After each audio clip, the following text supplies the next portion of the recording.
There's something I like to refer to as the scaling problem. You may have heard me talk about it in the past. For those that aren't familiar, let me explain.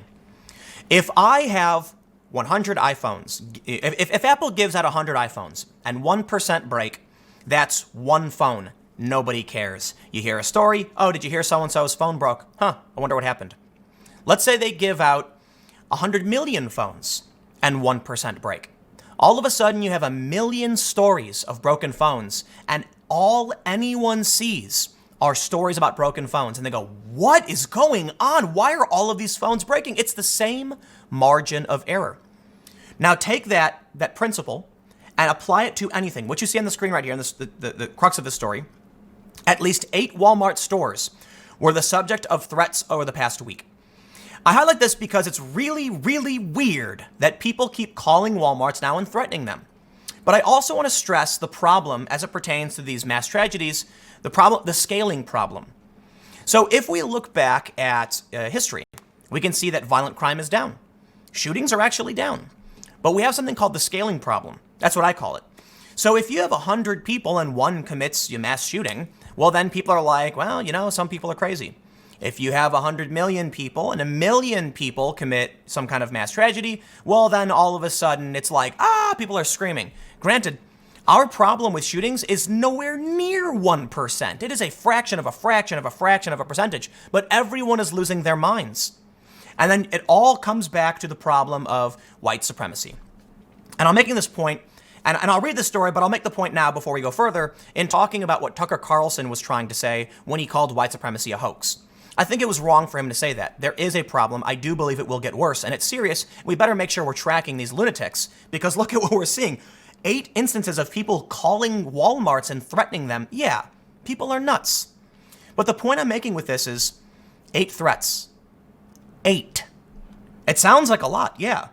But it sounds like a lot because there's so many people in this world and in our country. Is 8 threats really groundbreaking news? Honestly, I don't know. But the point I'm trying to make is, as the population increases, there's less tolerance for any deviation. So if you can tolerate one person committing a crime and say, it's one person, it's the same percentage as if you have 100 million people and 1 million people commit a crime. That will not be tolerated, which means the more people we have, the more crimes we have, and the faster news is sharing this, the more people are going to freak out and claim the problem is worse than it's ever been. Let's read the story. But before we get started, head over to timcast.com/donate if you'd like to support my work. There's a PayPal option, a crypto option, a physical address. You get the drill. YouTube is deranked independent political commentary, so if you like my videos, share them on whatever social platform to help spread the word, because we're combating YouTube propping up corporate players. But let's read. CNN reports, at least 8 Walmart locations have received threats over the past week after deadly shootings in 2 stores in recent weeks. Law enforcement agencies said. 2 stores? Wait, really? Oh wow, it's true. I didn't even know that. The threats follow a horrific massacre at a Walmart in Texas and a deadly shooting at a store in Mississippi last month. In Florida, Richard D. Clayton, 26, was arrested after he allegedly posted a threat on Facebook that he was about to have his gun returned and people should stay away from Walmart.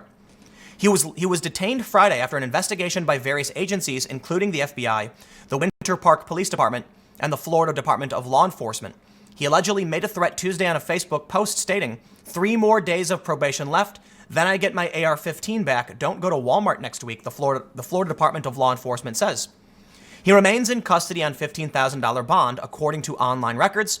It is unclear whether he has an attorney. In other incidents, on August 4th, a Florida man from the Tampa area called a Walmart and told an employee he was going to shoot up the store, the Hillsborough County Sheriff Office said in a statement. In Texas, officers responded to a threat posted Saturday on social media. The Harlingen Police Department said in a statement, during the course of this investigation, officers learned that a male subject had used social media to post an imminent threat that was to occur at the Walmart in Harlingen on a specific date. Also in Texas, police in Westlaco arrested a 13-year-old boy after the boy's mother brought him to the station Saturday. The boy will face a charge of terroristic threat for making a social media post Wednesday that prompted a Walmart to be evacuated. Springfield, Missouri. A man was arrested Thursday after panic ensued when he walked into a Walmart equipped with body armor, a handgun, and a rifle. He faces charges of making a terroristic threat. He said that he wanted to know if Walmart honored the Second Amendment. That is a Second Amendment audit. I called it. I said that's what it was going to be, and I was right. A lot of people were claiming that was a potential mass shooter. No, he walked in, walked out. It was one of these Second Amendment audits. There's another story about Missouri, Kansas. Police tweeted Friday and Saturday that they were looking into. An anonymous source reported a person with a gun at a New York Walmart on Saturday. According to Cortland Sheriff's Office, officers responded but did not find anyone armed. That could be nonsense. Multiple 911 calls reported a man with a gun in a Walmart in North Carolina, an open carry state. Jason Delbert told CNN a man was detained and is being questioned. It is unclear if the man was menacing anyone with the gun. Now, here's an interesting thing. The other guy in Springfield who walked in wasn't menacing anyone either, but people still panic. So there's a big problem here in that if you're going to have people call the police over a legal open carry, circumstance, well, then we've got serious problems. But what I want to point out here, and the main reason I went through these is, for one, I do think it's interesting we're seeing all these weird threats. But I had a question when I saw it. I first saw this story and I thought, man, things are getting crazy in this country, right? I mean, wouldn't you think things are getting crazy when you hear a story about 8 Walmart stores being the subject of threats? But then I asked myself, how often does any store receive a threat? And is the real issue that CNN is just putting them all together? How often do we hear about mass shootings?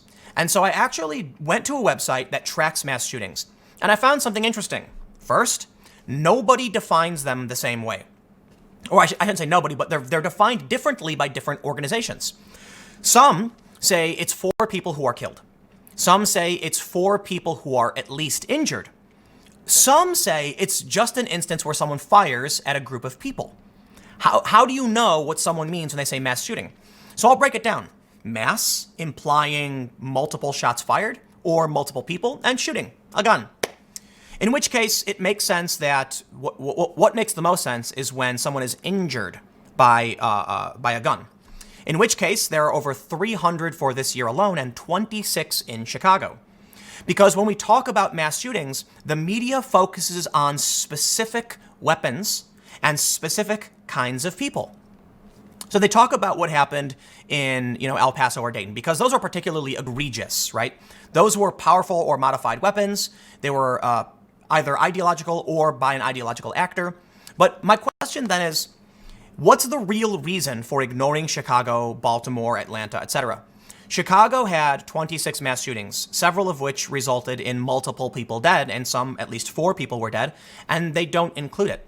There's a viral post going around right now where someone, it's like in the Washington Post, somebody took out an ad or something, or it's editorial, I have no idea, where they're showing everyone who's ever died in a mass shooting, by what standard and by who. So there's a reason why I highlight the definition and the issue. This story got me thinking. How often do stores regularly receive threats? Is this unique? I honestly don't know and I can't tell you. Are we actually seeing an increase? Are things actually getting worse? Or is it just that the media is riling everybody up? And the last question, the most important one is, does any of that matter? If people see a story like this and then believe it's happening more than it used to, they will take action. They will buy guns, and it will push people to the edge. I ask this because there's been a lot of conversation and a lot of opinion from me about a potential for civil conflict. And there, Styx Hexenhammer made a video where he said he disagreed with me. I humbly disagree, something to that effect. I didn't get a chance to watch the video, Styx, I apologize, but I did get the cliff notes, and I watched it just a little bit. Been busy. But ultimately, the reason I bring this up is not to highlight any of his points, but to highlight the question of whether or not we are in a bubble or something really is happening. So I bring up the scaling problem in the beginning because I would ask this: are we seeing more street fights today, or is it because there are per capita, or is it because there are more people that are going to be more street fights? Are people fighting less for political issues today than they were relative to the population size 20 or 30 years ago? I can't say for sure. What I can say is that last question I asked, I think the answer is it doesn't matter. It could be that stores used to receive 10 threats per week across the United States, and it's actually down. But the perception is up, and perception is reality. I mean, perception isn't really reality, but to people. So what's going to happen then is, as stories like this spread around, people on the left will react. They'll show up to protests and claim the right is bad, and the right will react, and it will result in my opinion, something real. It may just be a scaling problem. We are less resilient to deviation because there's more and more people. We see too many of the same story, we think it's getting worse, and that drives people to the edge. So let me just, I guess, wrap up. 8 Walmart stores. I mean, it sounds like a lot. I actually had all of the stories pulled up individually, and then I found the CNN story bringing them all together, and I was like, wow, maybe this is unique. Or maybe it's just that journalists have written about it. Or maybe it's just that there are a bunch of different outlets today, and it seems like there's more because more people are writing about more stories, and it's making us think things are getting worse. Anyway, stick around. I got one more segment coming up for you in a few minutes, and I will see you shortly.